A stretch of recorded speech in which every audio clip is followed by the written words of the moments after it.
Podcast with young charming IPS officer जो कि हैं 2017 बैच से नवनीत सर। तो सर स्वागत है आपका हमारे चैनल पर। Thank you. हम सर से काफ़ी सारे लाइफ लेसन्स जानेंगे इनकी जर्नी से रिलेटेड, और यूपीएससी जर्नी में क्या क्या स्ट्रगल्स आए सर की लाइफ में, या स्कूल लाइफ से सर किस तरीके के स्टूडेंट थे और क्या टर्निंग पॉइंट्स आए, उससे बहुत कुछ सीखने को मिलेगा आपको। तो पूरा सेशन ध्यान से देखना स्टार्टिंग पॉइंट, एंड क्या क्या बातें आपको सीखने को मिली कमेंट सेक्शन में लिखकर ज़रूर बताना। तो सर फर्स्ट ऑफ ऑल ये क्वेश्चन रहेगा मेरा कि यू आर आईपीएस ऑफिसर, तो एक ऑफिसर को देख के हमें लगता है कि ये ब्रिलियंट स्टूडेंट रहे होंगे अपने टाइम में स्कूल लाइफ में, तो क्या आप स्टार्टिंग से बहुत इंटेलिजेंट और ब्रिलियंट थे? देखिए एक्चुअली मैं आपको थोड़ा सा बैकग्राउंड बता देना चाहता हूँ। मैं बेसिकली मेरी जो फैमिली थी, मेरी फैमिली में मेरे पापा रेलवे में एक क्लास 3 एम्प्लॉय थे, मेरी मदर हाउसवाइफ थी, और हमारे पूरे ही ख़ानदान में कोई ऑफिसर था ही नहीं। तो दूर दूर तक हमारे पूरे ख़ानदान में कोई ऑफिसर था नहीं। तो मैं बहुत एक एवरेज परिवार से बिलोंग करता था। जो आप जो कह रहे हैं कि आप पहले से ब्रिलियंट थे, तो ऐसा नहीं था। 6th स्टैंडर्ड में मैंने सैनिक स्कूल चित्तौड़गढ़ में एडमिशन लिया था, एंड देन उस स्कूल में मैं एक एवरेज स्टूडेंट था। मेरी परसेंटेज नॉर्मली 60% के आसपास आया करती थी, और मेरा जो रैंकिंग थी क्लास में, तो 15 से ऊपर मेरी रैंक हुआ करती थी। तो I was just like a normal student. 10th standard में जब मैंने मेरे पापा से रिक्वेस्ट की कि पापा मेरे को आईआईटी की तैयारी करनी है, आप मेरे को सैनिक स्कूल से बाहर अगर एडमिशन दिला सकते हैं तो आईआईटी की मैं तैयारी कर लूँगा। उस समय मेरे को पापा ने एक चैलेंज दिया। पापा बोले कि 80% बना के दिखाओ और आपको मैं सैनिक स्कूल से बाहर एडमिशन दिखा दूंगा। उस साल मैंने मेरी लाइफ में उतनी पढ़ाई कभी नहीं की होगी जितनी मैंने उस साल पढ़ाई की थी। तो मेरे स्कूल में मेरे को मेरे सभी दोस्त 16 घंटे करके निक नेम बोलने लग गए थे कि इतना ये लड़का पढ़ाई करता है। तो बट उस समय मैं बहुत पढ़ाई किया। पढ़ाई करने के बाद एग्ज़ाम दिया, 10th बोर्ड था, एग्ज़ाम दिया। एग्ज़ाम का जब रिज़ल्ट आया तो उस समय अपना ये इतना इंटरनेट एक्सेसिबल नहीं हुआ करता था, साइबर कैफ़े जाना पड़ता था। 2005 की बात है। तो साइबर कैफ़े में जाके देखा तो परसेंटेज उस समय मैंने सिक्योर की 86.40। तो आई वॉज़ वेरी हैप्पी, बहुत खुश हुआ कि पापा का जो चैलेंज था वो मैंने बहुत अच्छे से पूरा कर दिया है। I was very happy. और जैसा कि मैंने आपको बताया कि मैं 9th स्टैंडर्ड तक एवरेज स्टूडेंट था, तो कभी भी क्लास में टॉपर आना ये सब मतलब it was beyond my imagination. तो फिर मैंने आउट ऑफ क्यूरियोसिटी स्कूल में पूछा टीचर से कि इस बार टॉप किसने किया है।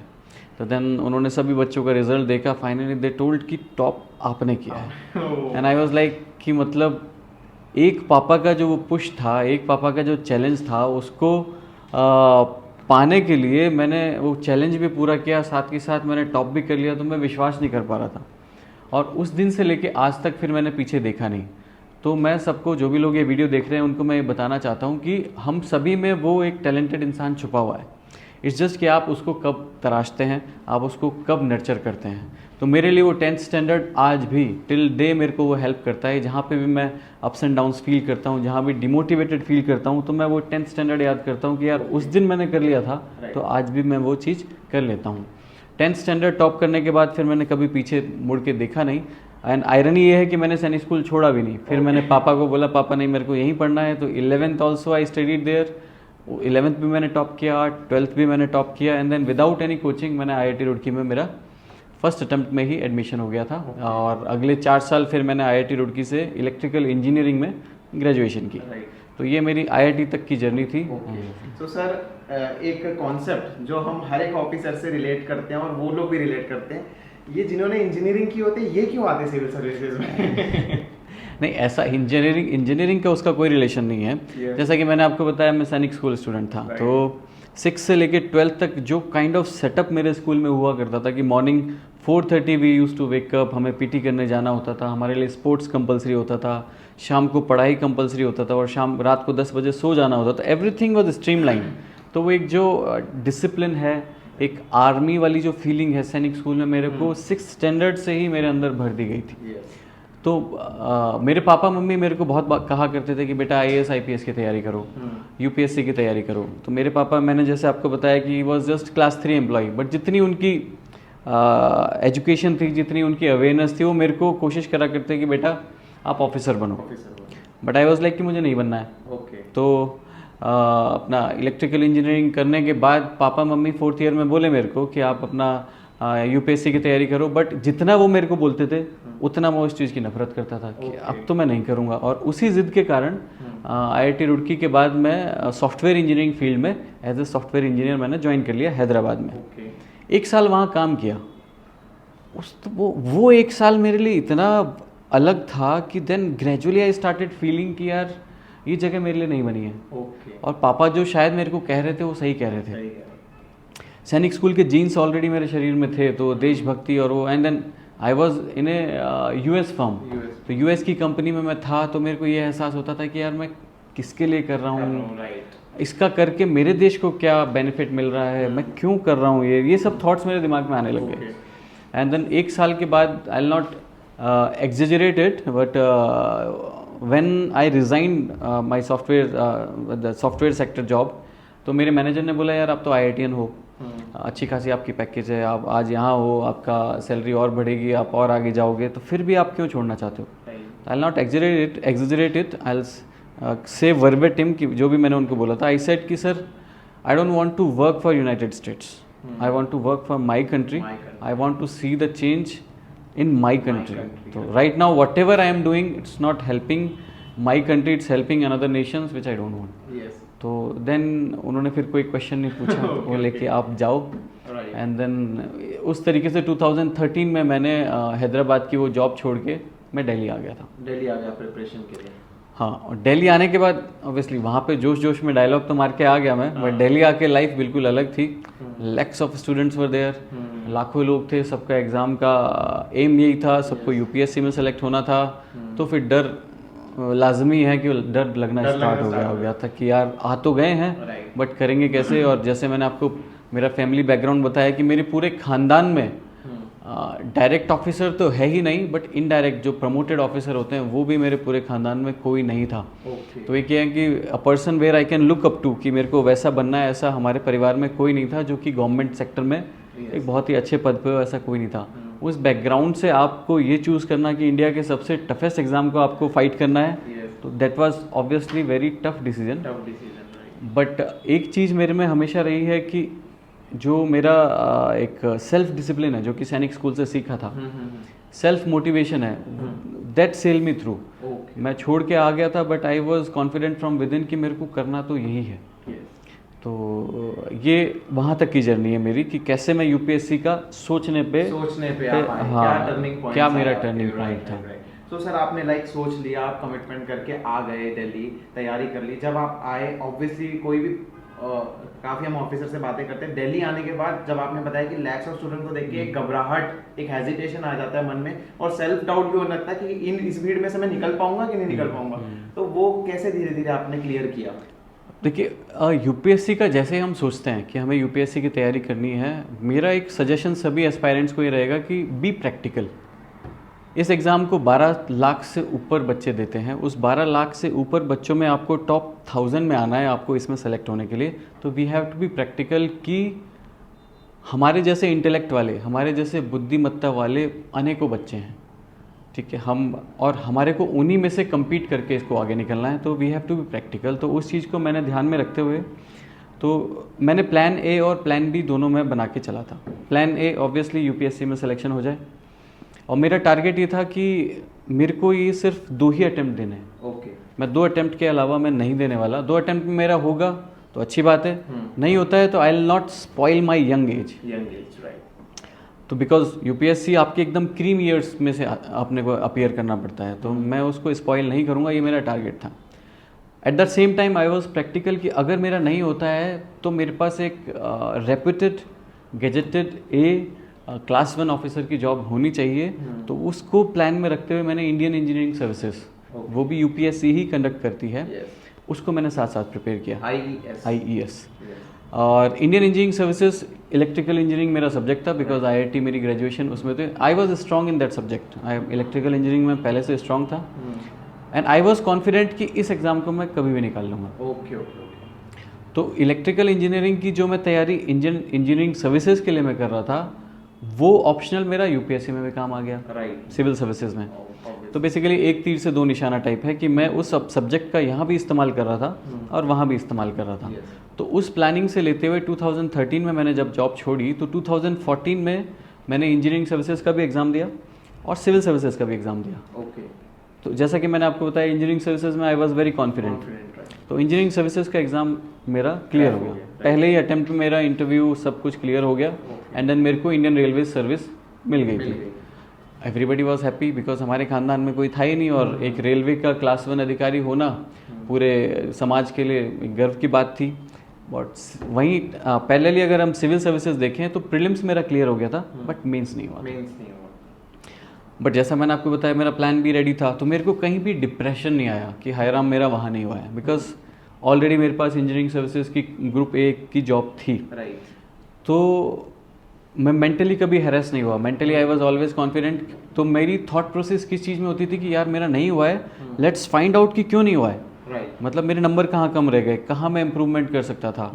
तो मैं उस चीज़ का इंतज़ार करता था, ना कि ये कि हाय राम मेरा नहीं हुआ कि मेरे से होगा भी कि नहीं होगा। तो वो थॉट मेरे दिमाग में कभी आया ही नहीं कि मेरे से नहीं होगा क्या। मेरे को ये था कि मेरे को करना ही है, जो मेरी गलतियां हैं उसको एनालाइज करना है और उसको सुधार के मेरे को फिर एग्जाम निकालना है। So, क्या सर एस्पिरेंट्स जितने भी आपको देख रहे हैं, क्या उन्हें प्लान भी साथ लेके चलना चाहिए? क्योंकि सडनली फेलियर के बाद एस्पिरेंट्स ऐसा सोचते हैं कि अब हमारे लाइफ में कुछ नहीं बचा, और काफी बच्चे जैसे आजकल स्टूडेंट सुसाइड रेट भी काफी बढ़ गया है, फेलियर झेल नहीं पाते वो लोग, है ना, और वो गलत कदम उठाते हैं, गलत रास्ते की तरफ चले जाते हैं। तो इसके लिए आप क्या एडवाइस करना चाहेंगे? फेलियर के लिए मैं आप सभी को मेरे भाई का एग्जांपल देता हूँ मैं आपको। मैं और मेरा भाई, मेरा सगा भाई, हम दोनों ही इस एग्ज़ाम की तैयारी कर रहे थे। मेरा सिलेक्शन हो गया, मेरे भाई का सिलेक्शन नहीं हुआ। ऑब्वियसली एक परिवार में एक माँ बाप के लिए बहुत ही टफ सिचुएशन होती है कि एक बेटे का सिलेक्शन हो गया, दूसरे बेटे का सिलेक्शन नहीं हुआ है। तो मेरा भाई उस समय डिप्रेशन में गया था। Obviously it was a failure, but मेरे भाई ने साहस दिखाया, उसने उनको अपने आप को एकजुट किया, कॉन्फिडेंस लाया, और उसने स्टार्ट किया 35,000 पर मंथ सैलरी से। 2016 में मैं सेलेक्ट हूँ, 2016 में मेरे भाई ने 35,000 पर मंथ की जॉब से स्टार्ट किया। सॉफ्टवेयर जो कोडिंग होती है, कोडिंग सीखी उसने घर पे बैठ के, इंटरनेट से कोडिंग सीखी, उसने स्टार्ट किया, एंड राइट नाउ आज 2024 में उसका 80 लाख CTC है। मेरे भाई का, वो इंसान जो UPSC क्लियर नहीं कर पाया, बट उस UPSC से उसको ये समझ में आया कि क्या क्या कैरियर अपॉर्चुनिटीज़ है, कैसे कैसे वो खुद की पर्सनैलिटी को डेवलप कर सकता है, और मेहनत करने के बाद वो कहाँ पहुँच सकता है। तो राइट नाउ वो 35,000 पर मंथ से 80 लाख रुपीज़ पर ईयर पे पहुँच चुका है मेरा भाई। तो मैं ये सबको यही कहना चाहता हूँ कि अगर आपका नहीं होता है, डोंट बी डिसहार्टन्ड, बस अपने आप पे कॉन्फिडेंस लूज मत करो। There are lakhs of opportunities everywhere, is just कि आप उसको ढूंढो और वहाँ तक पहुँचने की कोशिश करो। कितनी अच्छी सर ने इस बात पे ये टिप दी। तो ये पॉइंट टू बी नोटेड है कि आप लोगों को गलत कदम नहीं उठाना है, गलत रास्ते की तरफ नहीं जाना है, और फेलियर को अपने ऊपर हावी नहीं होने देना है। जैसे सर ने कहा कि सर का भी प्लान भी रेडी था, ताकि सर एक्चुअली क्या होता है, बच्चे जो होते हैं ना वो मेंटली हैरास होने लग जाते हैं कि फेलियर हो गया, अब क्या होगा, अब क्या होगा। और इतने सारे बच्चों को देखते हैं तो ऐसा लगता है कि अब तो होगा ही नहीं यार, इन लाखों की भीड़ में से हम निकल ही नहीं सकते। तो कितनी अच्छी आप सबको टिप मिली। सो सर, जैसे कि आपका प्लान भी, आपने बोला आपका प्लान भी रेडी था, हर एक चीज़, प्लान बी का आपने इंपॉर्टेंस बताई, राइट। तो एक एस्पिरेंट जब अपनी पढ़ाई स्टार्ट करता है या इस फील्ड में जो आना चाहते हैं, वो अपना माइंडसेट क्या रखें, अपना इसके लिए क्या माइंडसेट होना चाहिए? कॉन्फिडेंस को लेकर, मोटिवेशन को लेकर एक माइंडसेट क्या होना चाहिए? कुछ कुछ बच्चे सर क्या करते हैं, यार दे के देख लेते हैं निकल जाएगा, ऐसे भी बच्चे होते हैं सर। तो क्या कहना चाहेंगे इस पे आप? देखिए, इस चीज़ के लिए मेरे को सभी एस्पायरेंट्स को ये कहना है कि जैसा कि मैंने पहले बताया कि we have to be practical. ये भारत का one of the toughest exams है, इनफैक्ट भारत क्या पूरे विश्व का one of the toughest exam है। आपको मेंटली इसमें काफ़ी स्ट्रांग होना पड़ेगा। इस एग्ज़ाम को क्रैक करने के लिए इंटेलिजेंस से ज़्यादा ज़रूरत है आपके हार्डवर्क और पेशेंस की और मेंटल बैलेंस की। तो कोई इंसान इंटेलिजेंस हो सकता है, बहुत इंटेलिजेंट हो सकता है, 96%, 97% उसके मार्क्स 10th में आए हैं, 12th में आए हैं, बट दैट डजंट मीन कि वो UPSC निकाल सकता है। UPSC निकालने के लिए आपको परसिवरेंस चाहिए, आपको हार्डवर्क चाहिए, और आपको फेलियर होने के बाद आपको रिकवर करने की स्ट्रेंथ चाहिए। तो आपको ये नहीं सोचना है कि इसमें तुक्का मार के देख लेते हैं तो हो जाएगा, बिकॉज ये एग्जाम वैसा है ही नहीं। आपको टाइम देना ही पड़ेगा, आपको हार्डवर्क करना ही पड़ेगा। एंड देन हमेशा मैं सभी एस्पायरेंट्स को बोलता हूँ कि मोटिवेशन किसी और को देख के मत लाइए, motivation should be from yourself. अगर आप खुद से मोटिवेटेड हैं तो आपको किसी और की ज़रूरत ही नहीं है। Like I want to tell you कि मेरी लाइफ में मैं हमेशा लोगों को मोटिवेट करा करता था।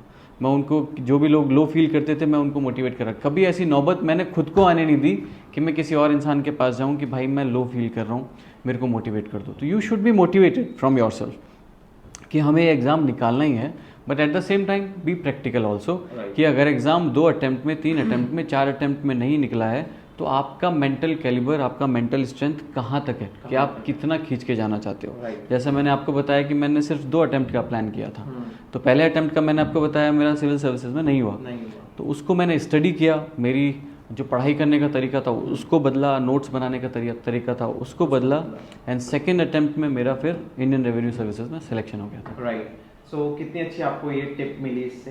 एंड सर, जैसे कि आजकल काफ़ी ज़्यादा डिस्ट्रैक्शन बढ़ गया है स्टूडेंट लाइफ के अंदर, सोशल मीडिया हो गया और ये चीज़ें, और तो आप इस पर क्या कहना चाहोगे, इन चीज़ों में कितना एंगेज रहा जाए और इन चीज़ों को कितना दूर करा जाए? और कई कई बच्चे ऐसा भी पूछते हैं कमेंट सेक्शन में कि क्या एक कमरे में 4 दीवारी के अंदर अपने आप को बंद करके पढ़ना स्टार्ट कर दे 24-24 घंटा, क्या इस पे क्या कहना चाहेंगे? नहीं, ऐसा कुछ नहीं है। मैं आपको फ्रेंकली बताना चाहता हूँ कि सेकेंड अटैम्प्ट में मेरा IRS निकला था और थर्ड अटैम्प्ट मेरा IPS था। IPS के अटैम्प्ट का जो एस्से का पहला दिन होता है हमारा, जिसमें फर्स्ट एग्ज़ाम हमारा एस्से का होता है, मैं फ्रेंकली एडमिट करता हूँ उस एग्ज़ाम से एक दिन पहले मैं अपने दोस्तों के साथ डियर ज़िंदगी मूवी देखने गया था। तो जस्ट इमेजिन कि एग्ज़ाम के एक दिन पहले मैं हॉल में मूवी देखने जा रहा हूँ। मूवी देखने का मेरा पर्पस क्या था मैं आपको बताता हूँ। मेरा पर्पस था कि आपका जो माइंड है उसको रिलैक्स करना है, और जितनी पढ़ाई करनी थी वो मैंने पढ़ ली है। अब जस्ट उस 3 घंटे में ऐसा तो कुछ हो नहीं जाएगा कि मैं बहुत बड़ा कुछ कर लूँगा। जो मेहनत थी मेरी 2-3 साल की वो ऑलरेडी हो चुकी है। तो लेट्स फ्री माई ब्रेन, उस दिमाग को मैं थोड़ा सा फ्री करूँ ताकि I can write my examination peacefully easily. तो इसमें मैं आपको ये कहना चाहता हूँ कि इसमें स्ट्रेस लेने का इसमें कोई फ़ायदा है नहीं, और आप जितना अंदर कमरे में बंद रह के पढ़ाई करेंगे, लोगों से नहीं मिलेंगे, ultimately we all are human being, हम सब इंसान हैं। इंसान की लाइफ में बेसिक नेसेसिटी रहती हैं। आपको बाहर जाने का मन करता है, आपको दोस्तों के साथ टाइम स्पेंड करने का मन करता है, आपको मूवीज़ देखने का मन करता है। तो आई वुड सजेस्ट कि ये सारी चीज़ आप अपने सेल्फिश इंटरेस्ट के लिए कीजिए। फॉर एग्जाम्पल, आप अगर बहुत ही ज़्यादा फ्रस्ट्रेट हो चुके हैं पढ़ाई में, बट आपको पता है कि दोस्तों से अगर मैं मिलूँगा, थोड़ा 1-2 घंटे मैंने टाइम स्पेंड किया तो आई विल फील लाइट, तो आप जाइए, डेफिनेटली जाइए। एक वीक आपने पढ़ लिया है, सैटरडे संडे आपको लगता है कि एक मूवी देख के अगर आ गए तो आप यू विल फील लाइट, तो डेफिनेटली आप जाइए। जो भी आप कर रहे हैं it should be for your own interest, कि आप और लाइट फील करें, आप और एनर्जेटिक फील करें, और आप इस एग्जामिनेशन के लिए और अच्छे से पढ़ाई करें। तो मैं मेरी पूरी एग्जामिनेशन के टाइम पे मैं वर्कआउट भी करा करता था, वीकेंड्स पे दोस्तों के साथ कभी कभी एन्जॉय भी करा करता था, बट एवरीथिंग डिपेंडिंग अपॉन कि मेरा दिमाग का फटीग कितना है, how much fatigued I am. अगर मैं फ्रेश हूँ, मेरे को कुछ इशू नहीं है, तो देन मैं पढ़ा 1 महीने तक लगातार पढ़ता रहता था। बट कभी लगता था कि नहीं यार थोड़ा सा ब्रेक चाहिए, तो देन मैं अपना ब्रेक लेता था। राइट। एंड सर, जैसे यूपीएससी एस्पिरेंट्स की लाइफ में ये न्यूज़पेपर मैगजीन्स का बहुत ज़्यादा रोल रहता है, तो इस पर आप क्या कहना चाहोगे? कितनी पढ़नी चाहिए, कौन से पढ़ने चाहिए, क्या आप सजेशन दें? न्यूज़पेपर मैगजीन्स का, हाँ, जैसे आपने पहले वो बोला था सोशल मीडिया वाला, वो अलग पॉइंट टच रह गया था। तो न्यूज़पेपर, मैगजीन्स, सोशल मीडिया, मैं सभी को एडवाइस करता हूँ। अभी जो ज़माना है ये सब स्मार्ट टेक्नोलॉजी का ज़माना है। 2016 के एग्ज़ाम जो कि आज से अब 8 साल पहले की बात है, उस समय तक मैंने मेरे सारे नोट्स ऑनलाइन रखे थे। मैंने कभी भी मेरे नोट्स कॉपी पेन कागज़ में नहीं रखे हैं। मेरा जो पहला अटैम्प्ट था उसमें मैंने अपने आप को एनालाइज़ किया, एंड देन आई फाउंड कि मेरा बहुत सारा टाइम सिर्फ नोट्स बनाने में वेस्ट हो रहा है। तो सेकेंड अटैम्प्ट पे मैंने वो सारा कट शॉर्ट करके मेरा सारा नोट्स माइक्रोसॉफ्ट वन नोट का मैं इस्तेमाल करता था, और मेरे सारे नोट्स मैं डिजिटल फॉर्म में कलेक्ट करता था। फॉर एग्जांपल, अगर मैंने न्यूज़पेपर पढ़ा, न्यूज़पेपर पढ़ के मैं चीज़ें अंडरलाइन की, रादर देन राइटिंग कि वही चीज़ें मैं फिर कॉपी में राइट कर रहा हूँ, that will waste my time. उसी न्यूज़पेपर आर्टिकल को मैं ऑनलाइन सर्च करके उतना कॉपी पेस्ट करके मैं नोट्स में डाल देता था। तो उस चीज़ से मेरा टाइम बचता था, सर्च करने में आसानी होती थी, हाईलाइट अलग अलग रंगों से मैं कर सकता था, चेन ऑफ इवेंट्स में बना सकता था, जो कि जो आपका ट्रेडिशनल मेथड होता है कॉपी कागज़ का, उसमें आप नहीं कर सकते थे। तो उसका मेरे को बहुत फ़ायदा मिला, एंड आई कैन से कि स्टिल 2016 के नोट्स मेरे इस फ़ोन में अभी भी हैं। हाँ, एंड देन दिल्ली में रहते हुए कभी मेट्रो में जा रहे हैं, कभी घर पे जा रहे हैं, तो मैं मेरा सारा रिवीजन मेरे फ़ोन में बैठा बैठा वहीं कर लेता हूँ। तो मींस इसका जो सोशल मीडिया टेक्नोलॉजी का है, इसका राइट यूज़ अगर हम करें तो बहुत बेनिफिट देगा। एग्जैक्टली, मैंने यूट्यूब का इस्तेमाल किया है, मैंने इंस्टाग्राम का इस्तेमाल किया है, हर चीज़ का मैंने इस्तेमाल किया, बट मैं सभी को बता देना चाहता हूँ, इंस्टाग्राम का इस्तेमाल मैं किस लिए करता था, नेशनल ज्योग्राफिक चैनल को सब्सक्राइब करने के लिए। इंस्टाग्राम में किस लिए इस्तेमाल करता था कि प्राइम मिनिस्टर ऑफिस की तरफ से जो प्रेस रिलीज निकल रही है उसको देखने के लिए। यूट्यूब का इस्तेमाल किस लिए करता था, फ्रेंच रिवोल्यूशन को समझने के लिए, रशियन रिवोल्यूशन को समझने के लिए। बाकी कोई भी फालतू चीज़ जो मेरे को डिस्ट्रैक्ट कर सकती थी मेरी पढ़ाई के लिए, उसको मैंने कभी सब्सक्राइब नहीं किया। तो ये जो हमारा सोशल मीडिया है, ये एक पावर भी है, दूसरी से या एक आपके लिए वो भी है, घाटेमंद भी है। तो हमारे को किस हद तक उसे यूज़ करना है वो आपको आना चाहिए। सो ये चीज़ें देखो, आपको कितनी अच्छी सारी चीज़ें मिल गई।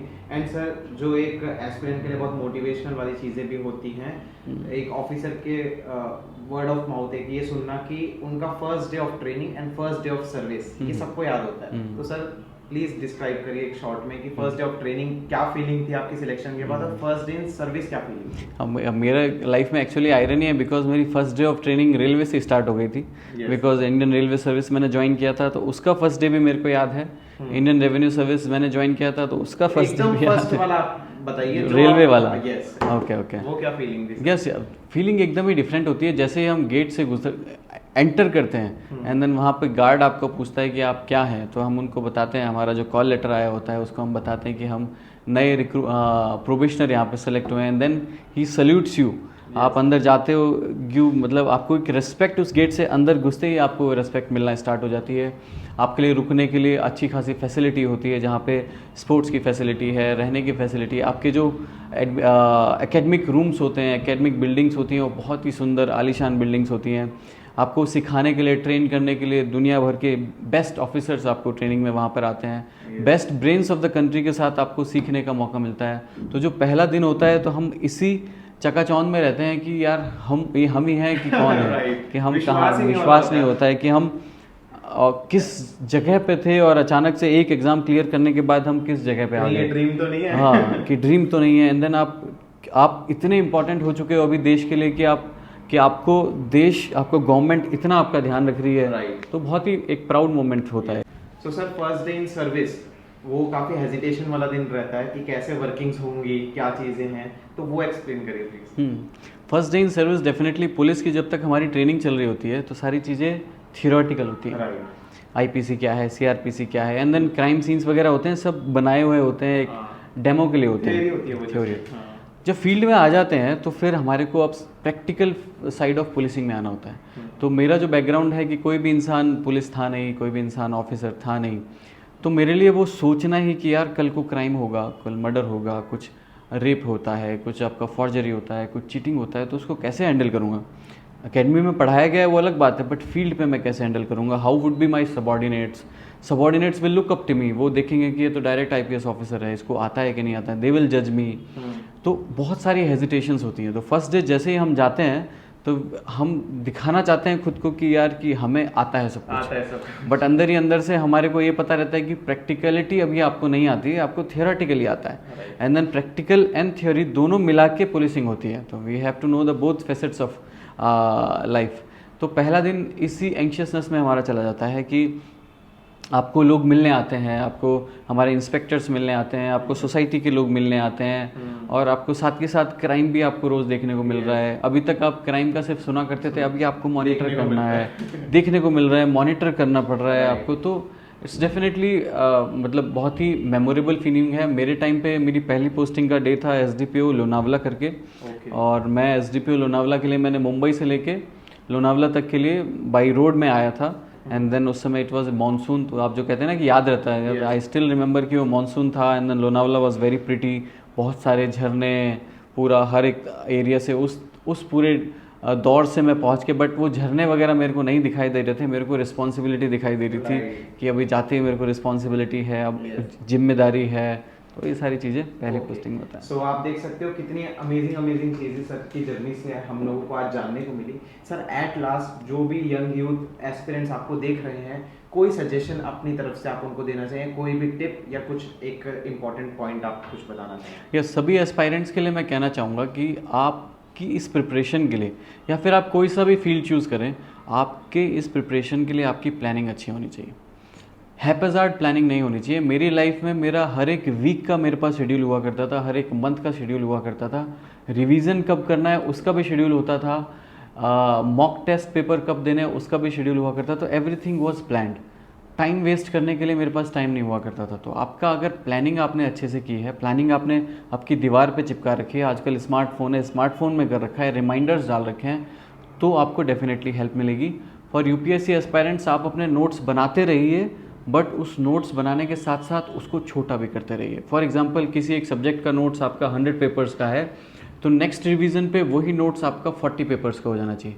जब आप एग्ज़ाम के लिए फाइनली अपीयर कर रहे हैं, तो जो मैंने किया था, मेरा सभी पेपर 1, 2, 3, 4 के notes, I would say paper 1 के नोट्स मेरे मात्र 6-7 पन्ने में मैंने कंपाइल कर लिए थे। इन 6-7 पन्ने में जाहिर सी बात है सब कुछ तो नहीं आ सकता था, मैं सिर्फ वो चीज़ें लिखता था जिसको रिमेंबर करने में मेरे को दिक्कत होती थी, ताकि एग्ज़ाम से पहले जो भी मेरे को टाइम मिले, 2 घंटे का टाइम मिले, 15 मिनट का टाइम मिले, मैं एक नज़र डालूँ और मेरे को पूरा याद आ जाए।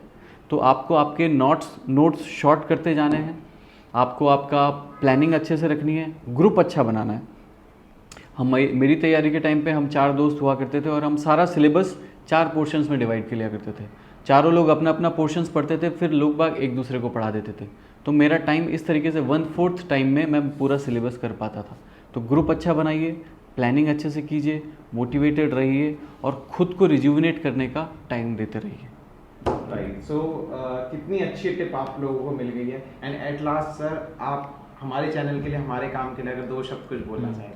नहीं, डेफिनेटली प्रथम का जो चैनल है बहुत ही काबिल तारीफ़ चैनल है कि आप डायरेक्टली ऑफिसर्स जो फील्ड में हैं उनकी लाइफ आप दिखाते हैं। मैं खुद जब एक एस्पायरेंट था तो आई यूज़ टू एस्पायर कि यार कहीं मेरे को दिख जाए कि एक आईएएस ऑफिसर क्या काम करता है, एक आईपीएस ऑफिसर क्या काम करता है, एक आईआरएस ऑफिसर क्या काम करता है। बट उस ज़माने में हमारे पास ये सब फैसिलिटी नहीं थी। तो आप डायरेक्टली हमारी लाइफ दिखाते हैं, तो डेफिनेटली इस वीडियो को देख के अगर थाउजेंड्स ऑफ पीपल भी मोटिवेट होते हैं तो it's very good, because they are motivated from seeing our life and they are motivated from within, और वो देश के लिए आके डेफिनेटली बहुत अच्छा काम कर सकते हैं। तो आप बहुत ही अच्छा काम कर रहे हैं, जिससे आप ब्यूरोक्रेटिक लाइफ लोगों को दिखा रहे हैं और वो लोग लाइव एक्सपीरियंस कर सकते हैं and then they can have a firm decision कि उनको इस साइड में आना है कि नहीं आना, एंड एक राइट गाइडेंस मिल जाता है। So sir, thank you so much, इतना अच्छा वैल्यूएबल टाइम आपने एस्पिरेंट्स के लिए, आज के यंग यूथ के लिए निकाला। अपने इस हेक्टिक शेड्यूल में से सर ने इतना टाइम निकाला। Thank you so much sir. Thank you most.